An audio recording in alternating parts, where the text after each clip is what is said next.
스케줄을 올려놨거든요. 그래서 제일 크게는 최대로 깨어있는 시간을 토대로 한 최대 깨시 스케줄, 그리고 또깨유가 서적을 읽어보신 분들은 아시겠지만 제가 모범 답안지라는 그 네이밍을 써요. 그래서 모범 답안지 뭐 이런 부분도 있고 스케줄 그 외에는 뭐 여러 가지 것들이 있어요. 그래서 여러분들이 이제 오시면 이 모든 것들을 함께 하실 수가 있고, 또 오픈 채팅방이 있어서 같은 개월수 그룹별 또깨유가 잘 이해하고 계시는 어머님들과 소통을 할 수도 있고요. 제가 그 질문을 받은 거를 또 다 공유를 하고 있기 때문에 여러분들이 유익하게 아이를 키우실 수 있고 스스로 또 해결도 가능하시더라고요. 본론으로 들어가서 13개월에서 18개월 유형들이 있어요. 스케줄 유형이. 근데 그 유형들 중에 아기 낮잠 제한을 늦게 주는 유형이 있거든요. 그래서 이 어머님께서 질의를 주신 부분은 또깨 육아의 다양한 스케줄 중에서 아기 낮잠 제한을 늦게 준다는 그 의미가 무엇이냐, 이게 질문이거든요. 무엇이 차이점이냐, 무엇이 다르냐, 그리고 어떤 것을 참고하는 게 더 좋을까요? 낮잠 제한을 늦게 준다는 것이 어떤 의미인지 궁금합니다. 네, 요런 이야기를 하고 계신 거예요. 현재 15개월 남아이고요. 현재의 이 어머님의 스케줄은 이러해요. 같은 개월수 아기 키우시는 분들은 참고해 보셔도 될 것 같아요. 물론 이게 정답은 아니고 현재 그냥 컨설팅 질의를 하셨을 때의 상황입니다. 그래서 제가 답변을 하는데, 이제 낮잠에 제한을 준다는 의미, 늦게 준다, 뭐 이 이야기는 여러분 두 가지 의미로 생각하시면 돼요. 두 가지 의미. 먼저 첫 번째, 낮잠 1의 수면 길이에 제한을 둔다. 근데 여기서 이제 낮잠 1의 수면 길이, 낮잠 1이라는 게 뭘까요? 낮잠 1이라는 거는 여러분 낮잠이 3회로, 그러니까 3번의 낮잠이 운영되는 그 개월수부터 낮잠 넘버링, 낮잠 1, 낮잠 2, 낮잠 3이라고 하는 그 낮잠 넘버링이 의미가 있어져요. 그래서 낮잠 1이라고 제가 호칭하는 거는 낮잠이 3회로 운영되는 개월수부터 낮잠 1이라는 호칭이 의미가 있습니다. 그리고 그 개월수부터는 우리 또깨 육아에서는 낮잠 1을 아침 낮잠, 그리고 낮잠 2를 점심 낮잠이라고 호칭을 하고 있어요. 이거는 또깨 육아 서적을 읽으신 독자님이라면 알고 계실 수 있는 내용이죠. 그래서 낮잠 1의 수면 길이에 제한을 둔다라고 생각하시면 되고, 또 두 번째 의미는요, 낮잠의 수면 시간, 낮잠의 수면 길이가 다른 스케줄 대비해서 다소 짧아요. 그래서 낮잠에 좀 제한을 둔다는 거죠.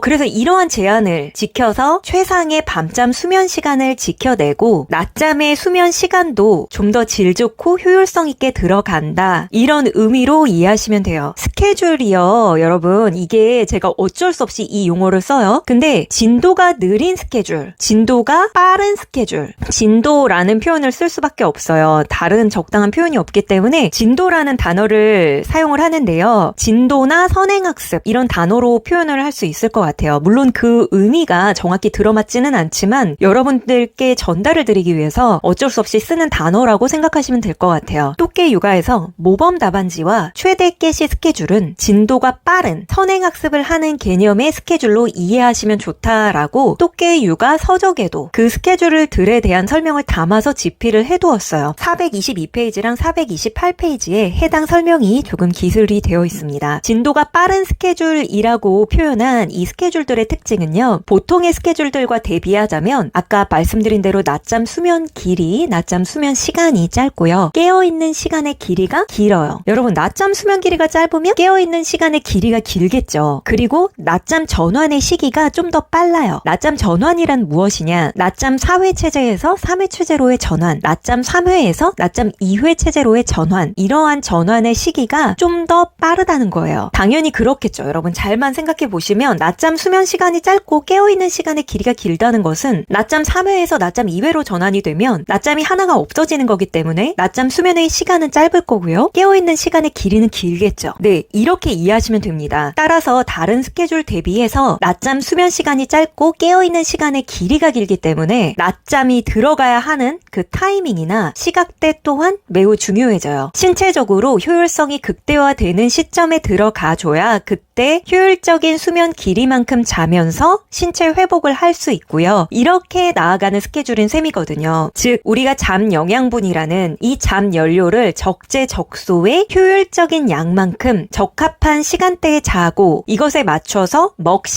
먹는 시간을 잠을 잘 잘 수 있고 깨어있을 때 최상의 컨디션이 가능한 그러한 시각대에 먹이 들어가주는 그런 개념의 스케줄로 바라보시면 됩니다. 그러면 왜 다른 스케줄들도 제시를 해드리느냐, 사실은 여러분들이 이제 가장 쉽고 이상적으로 하루를 일구어 나가시려면 깨어 깨어있는 시간, 제가 예전 2015년도에 집필했던 똑개육아 서적에서는 잠텀이란 용어를 더 많이 썼어요. 이 잠텀만 파악을 하셔도 하루의 틀을 잡으신 뒤에 운영이 가능해요. 그런데 이 시각대까지 고정을 해서 하루를 운영해 나가시면 훨씬 아기도 더욱 규칙적인 일상에 안정적으로 되고요. 양육자분들도 예측할 수 있는 규칙적인 일과 덕분에 더욱 편안해지실 수 있거든요. 우리가 기관에 아이를 보내면 왜 조금 더 살 것 같다라고 하죠? 정확히 몇 시부터 몇 시까지는 내가 돌보는 건 아니고 나랑 분리해 있는 거잖아요. 등하원 시간이 규칙적이잖아요. 그리고 그곳에 등원해서는 당연히 아이도 식사 시간이나 잠 시간 등이 더 규칙적일 것이고요. 그래서 규칙적으로 시간까지 고정해서 운영하시면 좋은데요. 이때 자신의 가정의 라이프 사이클과 비교를 해보시고 어떤 스케줄이 맞는지를 좀 생각을 해보셔야 돼요. 최대 개시 스케줄이나 모범 답안지 스케줄은 굉장히 좀 더 뾰족한 편이에요. 세밀하다는 뜻이에요. 그런데 이런 스케줄이 맞는 가정이 있고 또 그저 두루뭉술하게 깨시 정도만 맞추고 낮잠 1도 대강 그냥 자는 대로 한번 두어보고 이렇게 가는 게 맞는 경우도 있어요. 사실 아기 성향과는 특별히 관계는 없어요. 왜냐면 부모 따라가거든요.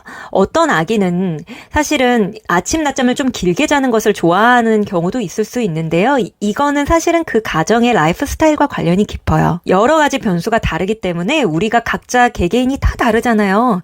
각 가정의 환경도 다 달라요.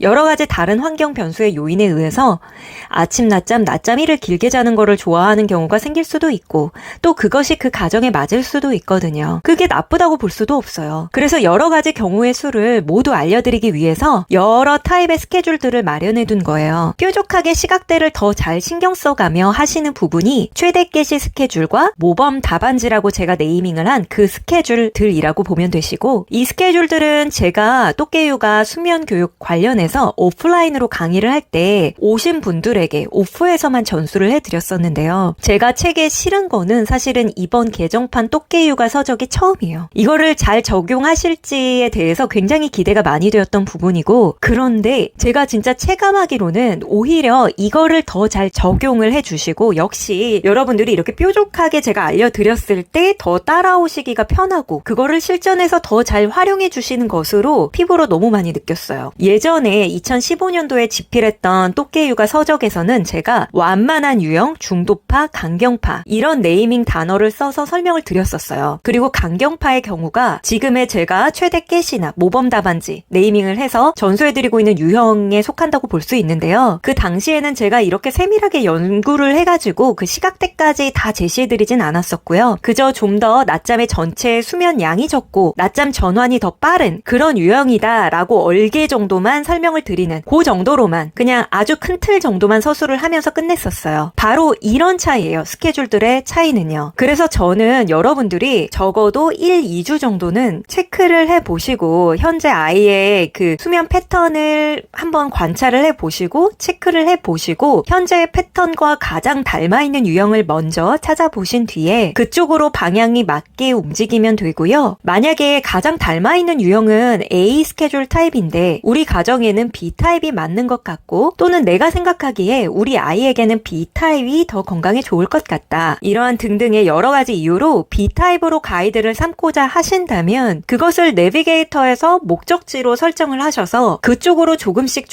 나아가시면 되는 거예요. 또한 각 스케줄마다 포인트를 둔 주안점들이 조금씩 다르기 때문에요. 스케줄들이 왜 그렇게 되어 있는지 그 이유를 각각 생각해 보시면 그 이유가 내 아이를 보았을 때 해당이 되고 또 맞다라고 생각이 되신다면 그 가이드를 따르셔도 좋은 부분이 있습니다. 그래서 이렇게 스케줄들의 차이를 설명을 드리고요. 제가 또 다른 컨설팅 답변을 가져와서 여러분들과 공유하는 그런 시간 팟캐스트로 가지도록 하겠습니다. 여러분 오늘도 육아 응원 드립니다. 똑개 육아 멤버십 슬립패스 각 개월 수별 멤버십을 여러분들이 결제하게 되시면 여러분들이 함께 하실 수 있어요. 제가 쓴 수많은 글들, 굉장히 자세한 이런 글들을 다 보실 수가 있고요. 그리고 저에게 질의를 해서 답변을 받으실 수도 있고요. 그리고 여러분들이 궁금해하시는 여러 가지 스케줄 유형들을 타입별로 같이 보시면서 또 오픈 채팅방에서는 디스커스, 우리끼리 질 좋은 그런 토의도 가능하고요. 그러면 여러분들 오늘은 여기까지 하겠습니다. 여러분 편안한 육아 되세요. 감사합니다.